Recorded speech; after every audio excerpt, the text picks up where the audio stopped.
Yo, what's going on, everyone? It's Brian and Jim from DrinkABeerandPlayAGame, and today we're going to be checking out Resident Evil 3 for the PlayStation. Now, when a lot of people think Resident Evil on the PlayStation, they typically go with 1 or 2, but we're going to talk about this game and see how it stands up on its own. And it did lead to one of the hottest looking characters in the Resident Evil movie franchise. Jim, just talk about the game! Titties. God damn it. Why don't we talk about Nemesis? Titties.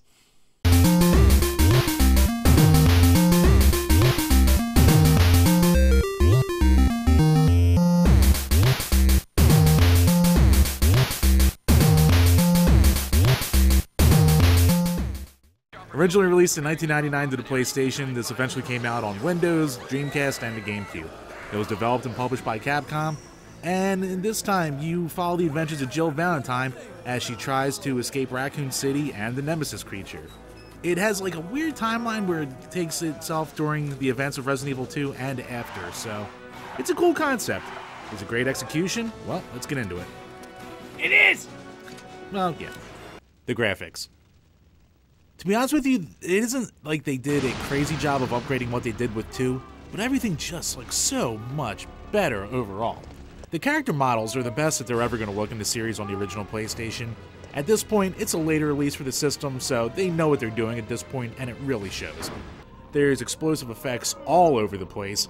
It's a much more action-oriented game, so you're going to get those big Michael Bay-like kabooms, and you know what? They look friggin' awesome. The character models as always look great, and the enemies look even better than they've done before. It's just a level of polish that you haven't really seen yet, and we can't really think of any complaints, so we both gave it 10s. When it comes to beer, you don't really need it. The sound. If you know what we think about Resident Evil by now, we absolutely love the sound design in this game, both in the soundtrack and in the sound effects. I will say it definitely has the least memorable soundtrack of all the games up to this point. Not a bad thing, because it's still really well composed, it's there, it gets the job done. The voice acting again has definitely stepped up a little bit more, and the sound effects in general are just more polished than they've ever been. And, of course, who can forget stars? The good old Nemesis. So, that alone will give it high points. So we both gave it 9s. When it comes to beer, I'll add 1 beer for the Nemesis always making me poop my little pants. Damn it! Stars. The control. While Resident Evil 3 technically still utilizes the tank control, and many people have issues with that, they introduced 2 mechanics that really help make this game much more action-oriented. The first is the 180-degree turnaround. That made some of the confrontations when you turn a corner a lot easier. Not to mention the ability to, while you're aiming, if you hit an action button, you can actually dodge an incoming attack if you were fast enough. I can't tell you how much more that made the controls feel fluid and like you actually could control what your character was doing versus just a pre-rendered animation. So overall, there is a bit of an overhaul done to the control, and like we said, this is the best controlling game for the PlayStation, so we had to give it 8s. When you're controlling Jill, you feel like you can finally take out hordes of enemies without just having to right away run into a corner and shoot at a blind camera. You can face them and know what you have to deal with because you have that ability to dodge. So when it comes to beer, I'm just going to add 1 for some nice innovations in that old tank control. The gameplay. Similar to the other Resident Evils, once again, you're following Jill around, as Jim mentioned, and sure, you do eventually get to play as this other character, Carlos, from the Umbrella Corporation, but really, she's your #1 protagonist, and it's the same deal. You're running through, you're fighting monsters, and you're trying to leave the city or evacuate, but you're being chased by this goddamn Nemesis, and this is where the gameplay really takes a turn. Resident Evil was always great about pop-up scares or just a general atmosphere. In this game, it added this element of this enemy that would not stop pursuing you. Add on top of the fact that he never really dies, he takes a ton of bullets, and he has a friggin' rocket launcher. He was one of the most intimidating, if not the most intimidating villains we've ever come across. And he still gives me nightmares because you never knew when he was going to crash through a building. You still have a plethora of other enemies to deal with. So you're not just dealing with him, you have everything else on top of that. This game managed to add in a few other interesting features. These split paths where you have to make a decision to go one way or the other. And this could really affect how your game plays out. In some cases, it was you avoiding the nemesis, as I just mentioned, or in other cases, it was just a matter of going up one path or down another. So it gave you a little bit more options, and it felt like Raccoon City was even more large than it was in Resident Evil 2. This was also the first game to introduce environmental explosive barrels, so when you're fighting a horde of zombies, and let me just say one thing, you will never fight more zombies in the early Resident Evil game than you will this. Now, you may have some better weaponry to deal with it, but still, you can shoot some of these barrels and take out whole waves of the enemy, and that was goddamn impressive. The last thing I want to mention is that there are huge differences between the easy and hard mode, which are apparently the only modes they allow you to play in this one. When you're playing through the easy mode, you're going to have a shit ton of ammo.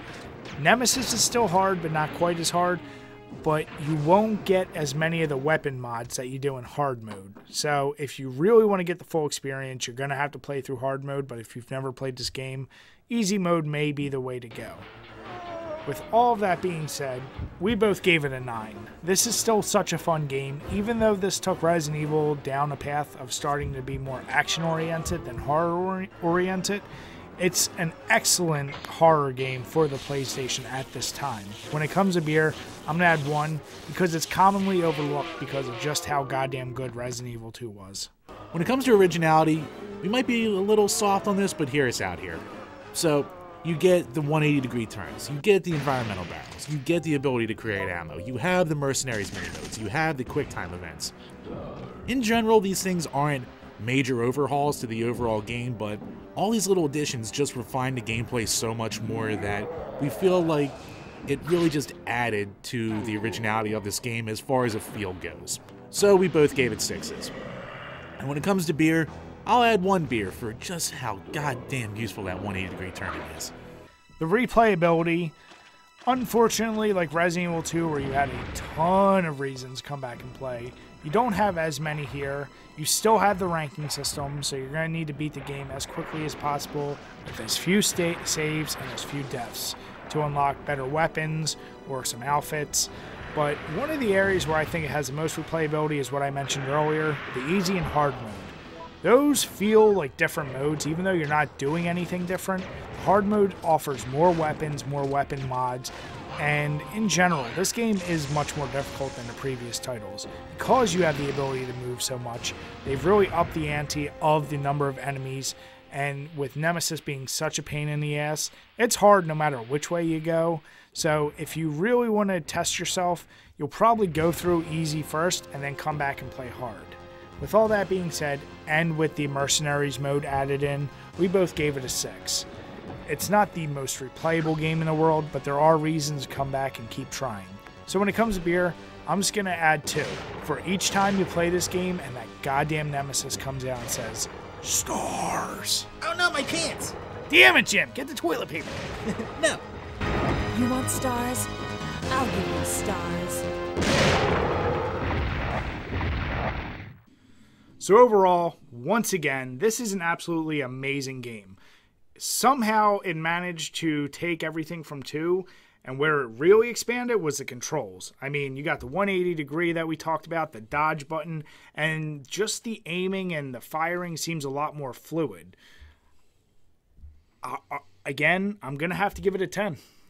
I gave it a 9. It's still a really good game. I think if it was going to be a 10 for me, it would have had to really expand upon 2 even more so, but for me, just the lack of having characters that either the side characters I really don't care about, and you don't have that second character to play through again for a slightly different story. So I know you had the branching paths, but it just missed it that much for me.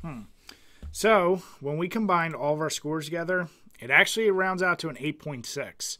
It's higher than Resident Evil 2, and honestly, it's for the simple reason that graphics are better, sounds equal, but the control is a lot better. It's a better playing game. Yeah, and even though I think Jim and I both prefer 2, Yeah. it's pretty undeniable this game is excellent as well. It gets shit on a little too much for my liking, because it still has arguably the best villain or boss in a game. Stars! Nemesis is a bad motherfucker, Jim. Yeah, he's got a rocket launcher. And I think there's probably a little bit of franchise fatigue at this point, so that probably didn't help it when it came out. So, let us know what you think below, guys. But until next time, cheers. Cheers. When it comes to beer pairing, I'm going to have to go with the Evil Genius. I'll have what she's having, Chocolate Hazelnut Imperial Stout. Much like Resident Evil 3, this is an absolutely underrated and excellent beer that's just surrounded by a ton of competition, but you really should give this one a try. It comes in at 9.4%, and much like other Imperial Stouts, you have all the chocolatey goodness with just that hint of hazelnut. So when you're running shitless from the Nemesis, take a time, take a good sip of this beer, and calm your nerves. But remember to drink your beers and play your games responsibly. As always, guys, thanks for checking out this video, and if you enjoyed it, make sure you give us a thumbs up, leave some comments, or better yet, why not subscribe? Till next time, guys, cheers.